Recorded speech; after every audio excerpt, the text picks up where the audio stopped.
नमस्कार, ख़ास मुलाकात में आपका बहुत बहुत स्वागत है। और एक बार फिर हम सिंहस्थ नगरी, पवित्र नगरी उज्जैनी में हैं। पुण्य सलिला आप देख सकते हैं, क्षिप्रा के हम किनारे हैं और अब सिंहस्थ के लिए ये मेला पूरी तरह से तैयार है। आस्था का ये मेला है, श्रद्धा का ये मेला है और सैकड़ों, हज़ारों, लाखों, करोड़ों श्रद्धालुओं का यहाँ समागम होने ही वाला है और उसकी तैयारी शुरू हो चुकी है। आज हमारे साथ एक ऐसे युवा सन्यासी हैं, कवि विवेकानंद ने अमेरिका में सनातन धर्म की महत्ता को स्थापित किया था और ये काम आज भी इस देश में सन्यासी, युवा सन्यासी बखूबी कर रहे हैं। हमारे साथ हैं कल्याण सेवा आश्रम से जुड़े, उदासीन अखाड़े से जुड़े युवा सन्यासी स्वामी विश्वेश्वरानंद। उनसे हम इन सवालों को जानेंगे। पहले तो स्वामी जी, मैं आपका बहुत बहुत स्वागत करता हूँ। क्षिप्रा के किनारे टहलते हुए कई प्रश्न मन में आते हैं जी, जिनमें एक बड़ा स्वाभाविक सा प्रश्न ये है कि धर्म का अर्थ क्या है, धर्म क्या है। एक धर्म वो है जो गेरुए वस्त्र धारण करता है, जो ये कहता है कि ये पाप है, ये पुण्य है। क्या इसके परे भी धर्म की कोई परिभाषा है?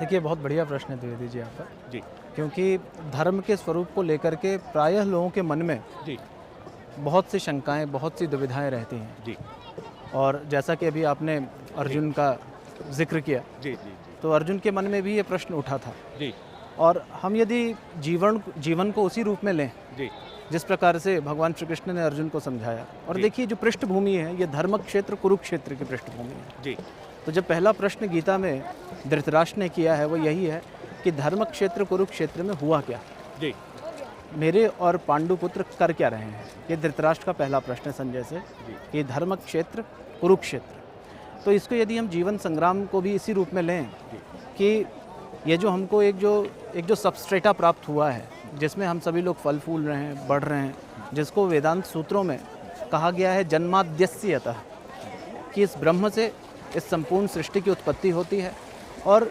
इसी ब्रह्म में ये संपूर्ण सृष्टि विलीन होता चला जाता है। तो यदि हम धर्म की व्याख्या करें तो धर्म की व्याख्या क्या इस रूप में करते हैं, धारणाद इति धर्म। धर्म वह है जो धारण किया जा सके। मैं देखूं अगर सामने तो ये सनातन धर्म की परंपरा से आने वाले मंदिरों के कंगूरे धूप में, शाम की सुंदर धूप में चमक रहे हैं और श्रद्धालु यहाँ आते हैं। धर्म का एक पारंपरिक स्वरूप हमको ये समझ में आता है कि मैं आता हूँ, मैं तिलक लगाता हूँ, मैं गैरिक वस्त्र भी पहन सकता हूँ आपकी तरह, मेरे गले में मालाएं भी हो सकती हैं और माथे पर तिलक भी हो सकता है। लेकिन अगर मैं ये सब नहीं करता हूँ तो जो आपने कहा कि धर्म वो है जो शायद कुछ मर्यादाओं को धारण करना है, जो जीवन के लिए ज़रूरी हैं, समाज के लिए ज़रूरी हैं या नैतिकता से संबंधित जुड़ी हुई वो चीज़ें हैं। तो अगर मैं मंदिर नहीं आता हूँ, मैं तिलक नहीं लगाता हूँ और इस मायने में मैं शायद आस्तिक भी नहीं हूँ कि मैं प्रतिदिन किसी स्त्रोत का पाठ करता हूँ या मंदिर जाता हूँ, हो सकता है मैं बरसों बरस मंदिर ना जाऊँ, तो ऐसी स्थिति में क्या मेरी धार्मिकता गैरिक वस्त्र धारण करने वाले, गले में माला पहनने वाले, परंपरा से मंदिर जाने वाले, स्त्रोतों का पाठ करने वाले से क्या भिन्न हूँ मैं, या कोई अंतर नहीं है? ये जो है ये बड़ा प्रासंगिक प्रश्न है आपका जी, क्योंकि ये प्रश्न प्रायः आज जी, के, यदि हम आज के जनमानस को देखें जी, तो आज लोगों के मन में प्रायः ये प्रश्न उठ रहे हैं और मनुष्य उस दोराहे पे खड़ा है जहाँ से वो अपनी धार्मिकता जी, तय करने की स्थिति में आ रहा है। जी, तो ये एक एवोल्यूशनरी प्रोसेस के अंतर्गत हुआ है। कल हम जैसे थे, जी, आज मूल रूप तो वही है, जी, परंतु बाह्य स्वरूप बहुत कुछ बदल गया है। जी, तो मैं प्रायः अपने गुरुजी का संदर्भ ही लेता हूँ। जी, हमारे गुरुजी कहते हैं कि ये जो अध्यात्म का जो स्वरूप है, तो जी। कहीं ना कहीं धर्म और अध्यात्म आपस में इंटर रिलेटेड है, को रिलेटेड है। जी। तो ये आपने बड़ी अच्छी बात कही। धर्म और अध्यात्म, क्या परिभाषा देंगे आप धर्म की और अध्यात्म की? देखिए, धर्म की परिभाषा जो हमने पहले भी आपसे कहा, धारण धारणा करने- इति जी, धर्म, जी। जिसको हम धारण करते हैं और जो हमें धारण करता है। शास्त्रों में कहा है धर्मो रक्षति रक्षितः, धर्म उसकी रक्षा करता है जो धर्म की रक्षा करता है। तो इस संदर्भ में यदि हम देखें तो संपूर्ण जो हम सांस ले रहे हैं, जो हम अन्न ग्रहण कर रहे हैं, सब कुछ उस धर्म के छत्र के अंतर्गत आ जाता है। और अध्यात्म है जो आत्म संबंधित है, देखिए हमारे जीवन के 3 अवस्थाएं हैं। एक है अधिभूत, जो पदार्थ रूप से, भौतिक रूप से जो हमारा शरीर बना हुआ है, शरीर की संरचना, ये अधिभूत के अंतर्गत आता है। फिर है अधिदैव, इस शरीर में जो सूक्ष्म है, जिसको आप मन से जिसका संबंध जोड़ सकते हैं, मन, और मन से कंट्रोल होने वाली हमारी 10 इंद्रियां, जो सूक्ष्म रूप से वह शक्ति जो कार्य कर रही है, वो है अधिदैव, उसमें प्राण भी आते हैं। और जो तीसरा है जो आत्म तत्व है, जो शरीर में आत्म तत्व जो सब कुछ देख रहा है, जिसको सांख्य की दृष्टि में प्रकृति और पुरुष के रूप में कहा गया है। जो पुरुष है, जो सिर्फ देखता है, जो दृष्टा मात्र है, वो अध्यात्म है। तो जी, तो हम भौतिक अपने आप को भोजन ग्रहण करते हैं, अपने शरीर को संभालते हैं, अपने शरीर को इत्र सुगंधित इत्यादियों से इसको संवारते हैं, ये शरीर, ये अधिभूत। और फिर जो मानसिक जो तरंगे हैं, जो हमारी सोच है, सोच के माध्यम से हम जो कुछ भी कर पा रहे हैं, वो है अधिदैव। और अध्यात्म है जो मन को लेकर के जो भी हम करते, आत्मा को लेकर के हम जो भी करते हैं, वो अध्यात्म है। तो कहीं ना कहीं धर्म और ये अध्यात्म आपस में जुड़े हुए हैं। स्वामी जी, एक और बड़ा अहम सवाल है। मनुष्य के जीवन में डर का बहुत विस्तार है जी। डर हर समय छाया रहता है उसके मन में। सफल है तो कहीं असफल ना हो जाऊं, असफल है सफल कब होऊंगा भी नहीं हो पाऊंगा। नाते रिश्तेदार मित्र परिजन हैं, पुत्र क्या समुचित सफलता प्राप्त करेगा, उसका जीवन ठीक होगा, मैं तो बीमार नहीं होऊंगा, कहीं मैं जीवन में ही आया हुआ धन समाप्त तो नहीं हो जाएगा। और इससे भी सबसे बड़ा भय मृत्यु का भय।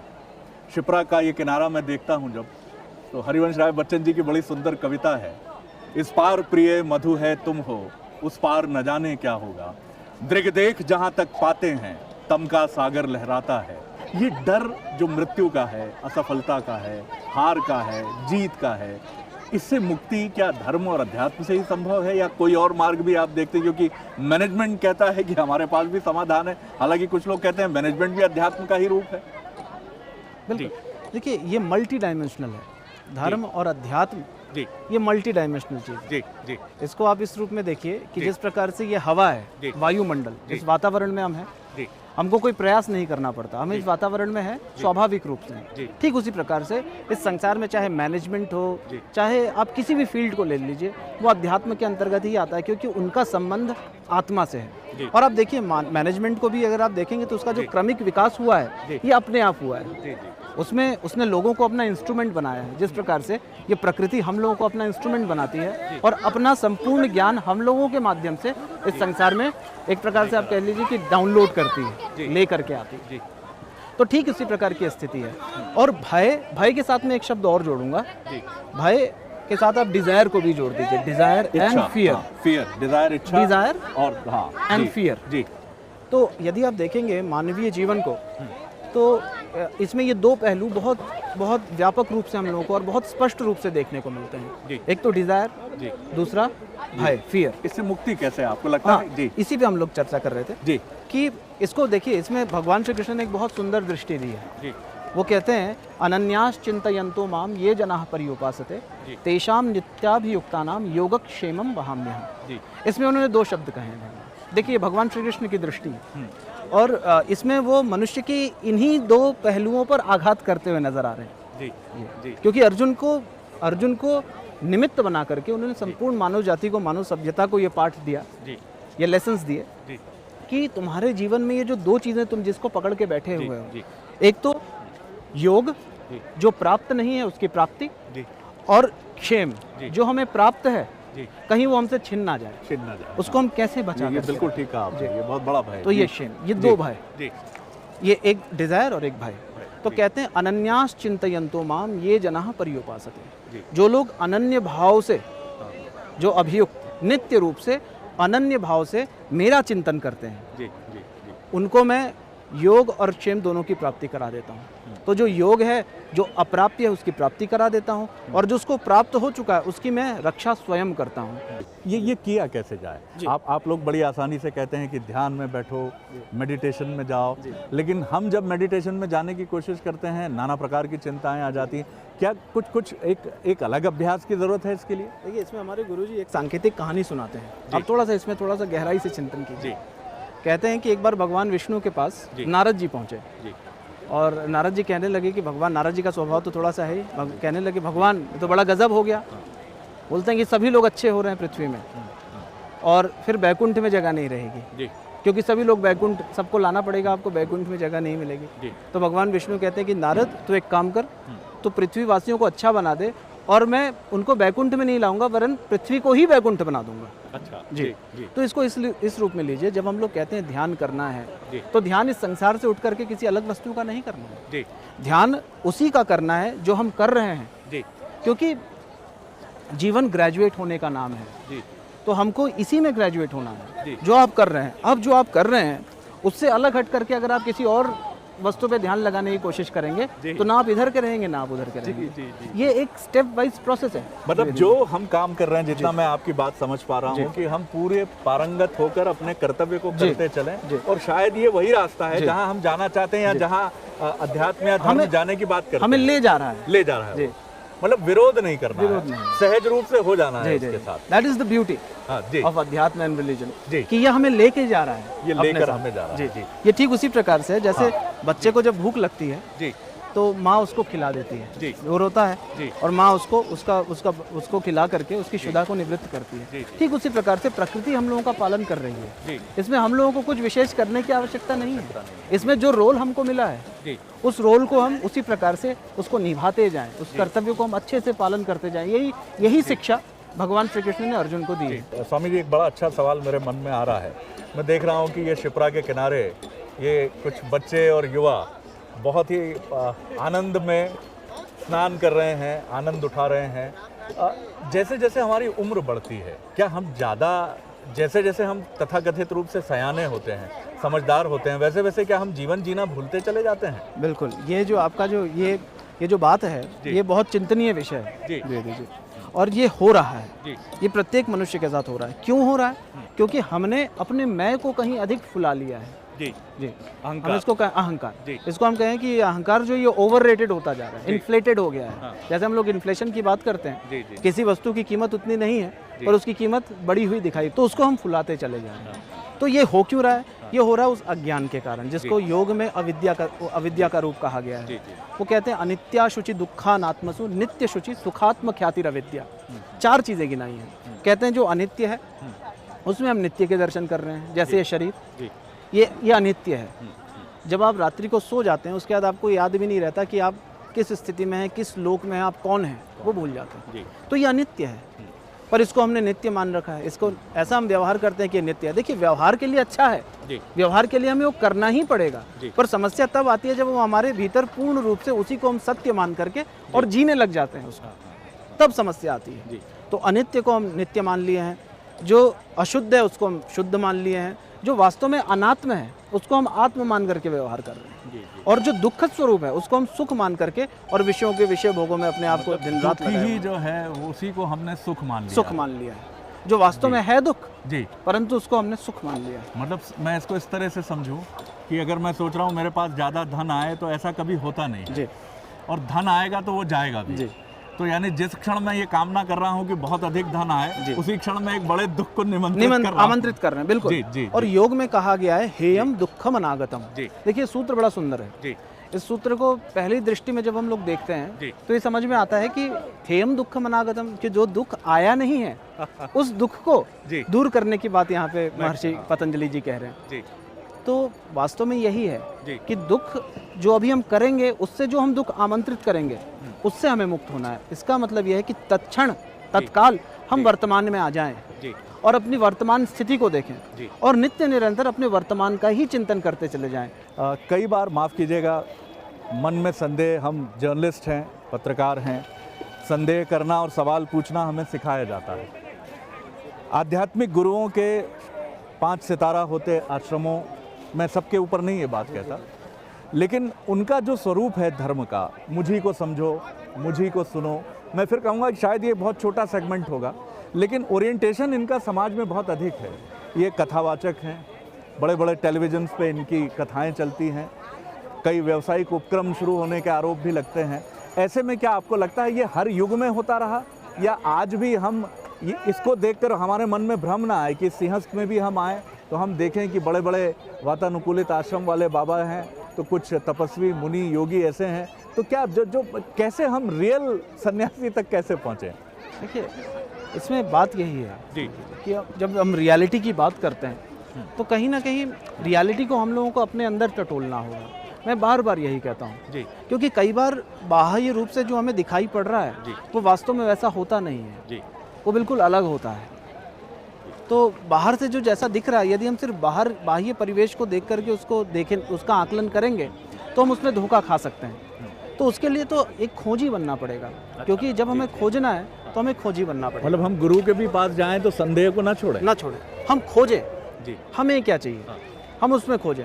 जी तो कई बार क्या है कि आपको कीचड़ में भी कमल मिल जाता है, हाँ। और कई बार ऐसे महलों में भी आपको जो चाहिए वो संतुष्टि आपको मिल नहीं पाती। जी जी।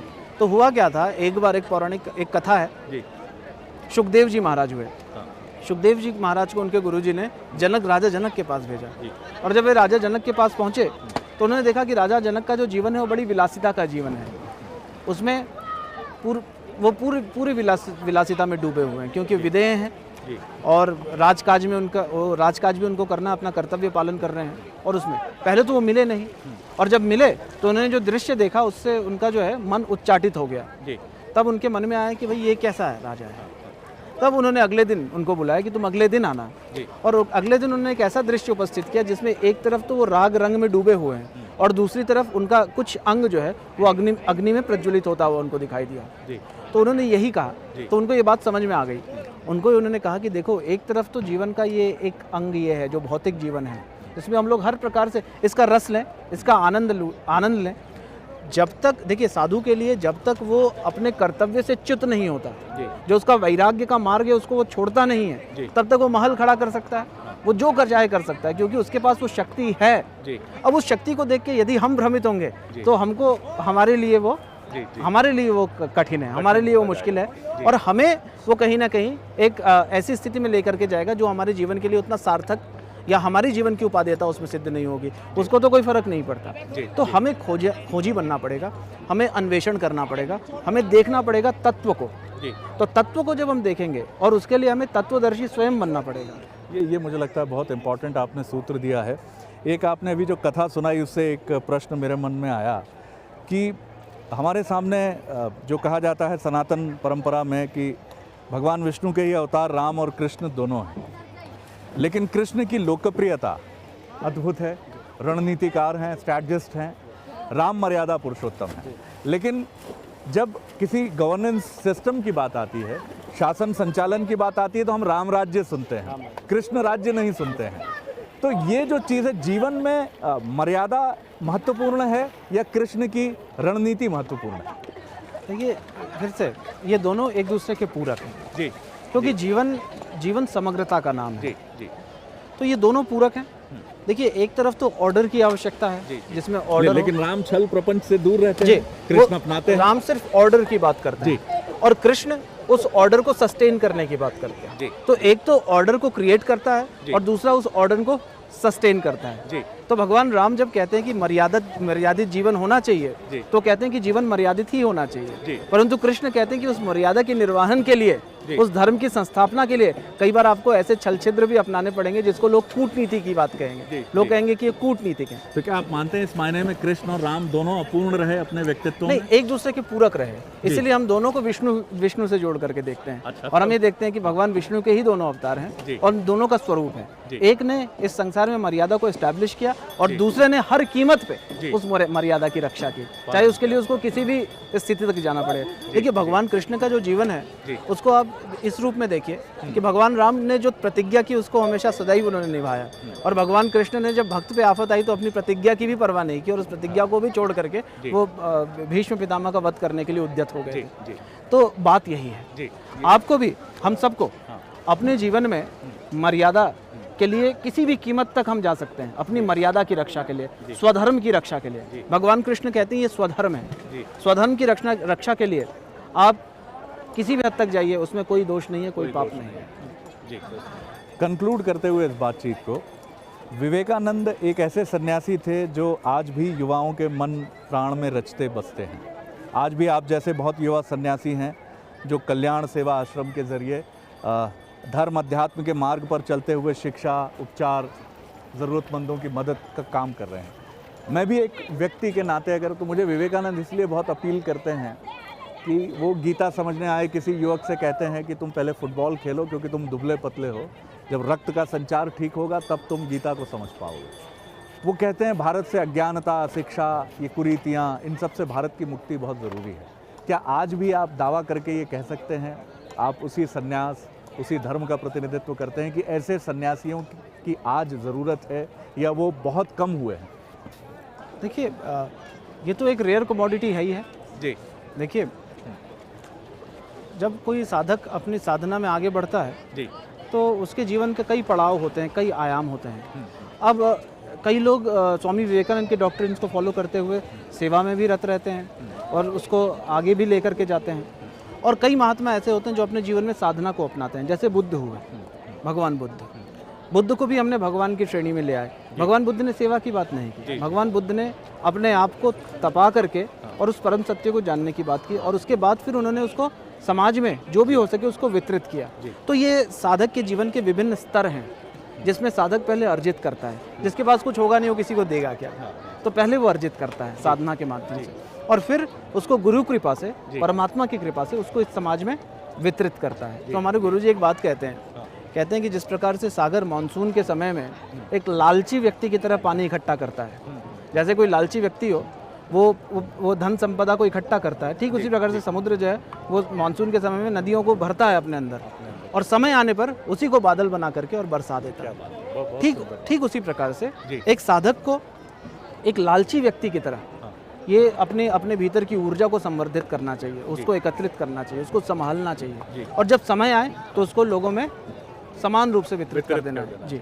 तो हमारे यहाँ देखिए यही बात है, धन पवित्र सेवा किए, तन पवित्र सेवा किए, धन पवित्र दिए दान, मन पवित्र हरि भजनते, होत त्रिविध कल्याण। तो हमारे यहाँ तो जो दृष्टि है वो समग्रता की दृष्टि है, और जहाँ तक हमें कम दिखाई दे रहे हैं या ज़्यादा दिखाई दे रहे हैं उसमें तो देखिए हमें प्रत्येक व्यक्ति को अपने आप में चिराग बनना पड़ेगा। अप दीपो भव की बात हमारे यहाँ कहा गया है, बुद्ध ने जो बात कही है, अप दीपो भव, कि अपने आप को दिया बनाओ, अपने आप को चिराग बनाओ, तो हमारे जीवन का अंधकार अपने आप दूर हो जाएगा। और यदि हमारे जीवन का अंधकार दूर हो गया तो हम देखेंगे कि उसी दिए से लाखों दिए प्रज्वलित होकर के और समस्त क्षिति मंडल के अंधकार को दूर करने में सामर्थ्यवान होंगे। सिंहस्थ में अधिक संख्या में जो दर्शक इस कार्यक्रम को व्यूअर्स देख रहे हैं, आप क्या अपील करेंगे कि वो युवा जो MBA कर रहा है, जो इंजीनियरिंग कर रहा है, जो MBBS कर रहा है, जो ये शायद मैं गलत नहीं हूँ तो कहीं वो ऐसे धार्मिक समागमों को लेकर वो एक ऐसी भावना रखता है कि यहाँ बड़ी गंदगी होती है, ग्रामीण जन ज़्यादा आते हैं जिनका तर्क से कोई रिश्ता नहीं होता है, तो बड़े बड़े तिलक लगाते हैं, जो बाबाओं के नतमस्तक होते हैं, ऐसे युवा सिंहस्थ में आएँ तो वो क्या समझे भारतीय सनातन परंपरा को लेकर, धर्म को लेकर, अध्यात्म को लेकर, मोक्ष को लेकर, मुक्ति को लेकर और राष्ट्र प्रेम को लेकर, जो इन सब का एक मुझे लगता है बड़ा महत्वपूर्ण हिस्सा है। क्या कहेंगे आप? देखिए मैं तो यही कहूँगा, और जो मैं अपने आप में भी सोचता हूँ कि हम लोग जीवन के किसी भी फील्ड में चले जाएं, कितने ही बड़े हम बन जाएं, परंतु हम अपने धरातल को कभी ना भूलें। हम कहाँ से आए हैं, हमारी क्या धरातल है। देखिए एक कवि ने बहुत अच्छी बात कही है, उसने कहा फूलों से नाता रखो मगर मिट्टी से नाता तोड़ कर नहीं। तो आज हम MBA कर लें, चाहे हम डॉक्टर बन जाएं, चाहे हम इंजीनियर बन जाएं, कुछ भी बन जाएं, पर खड़े तो हम इसी धरती पर रहेंगे। और इस धरती पर यदि कहीं गंदगी है, कहीं कचरा हमको समझ में आ रहा है, तो उसको साफ करने का दायित्व भी हमारा ही है, कोई बाहर से आकर के तो करेगा नहीं। जब बाहर से आकर के लोगों ने किया तो उसका दुष्परिणाम भी हम लोगों ने देख लिया। करीब हजारों साल की गुलामी हम लोगों ने झेली। उसका कारण यही था कि कहीं ना कहीं हम अपने आप को छोड़ करके हम दूसरों को देख रहे थे। यदि हम अपने शासन प्रणाली को भी देखें पिछले 1000 साल की, तो हम अपने राजाओं को देख रहे थे या उनकी जो सत्ता थी उनको देख रहे थे कि ये आकर के हमारे जीवन को संभालेंगे, और उसका परिणाम ये हुआ कि हम पराधीन हो गए। ठीक उसी प्रकार से आज के युवाओं से मैं कहूँगा कि खूब मन लगा करके पढ़ें, खूब ऊंचाइयों को छुएं, जितना ऊंचाई छू सकते छुएं, पर उनको ये याद रखना चाहिए कि यदि उनकी जड़ें कट गई तो वो नीचे आकर के धड़ाम से गिरेंगे।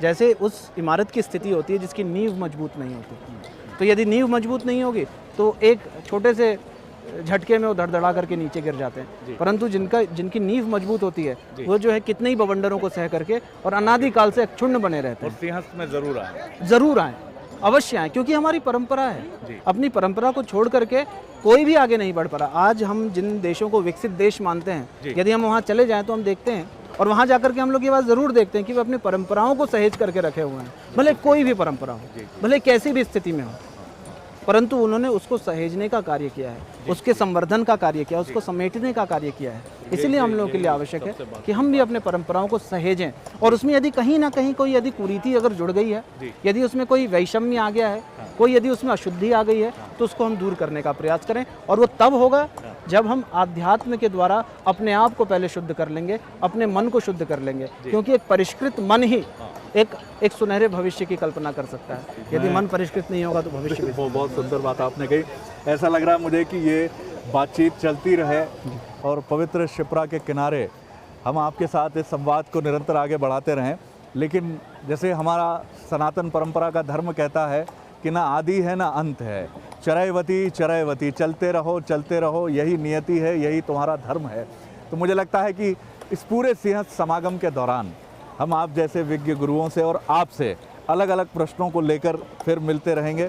मैं बहुत धन्यवाद करता हूं, और मुझे लगता है इस बातचीत की बहुत अधिक व्याख्या करने की ज़रूरत नहीं है। व्याख्या करना आपका काम है। आप सुनिए, समझिए। बहुत महत्वपूर्ण बातें इस व्याख्यान के दौरान सामने आई हैं।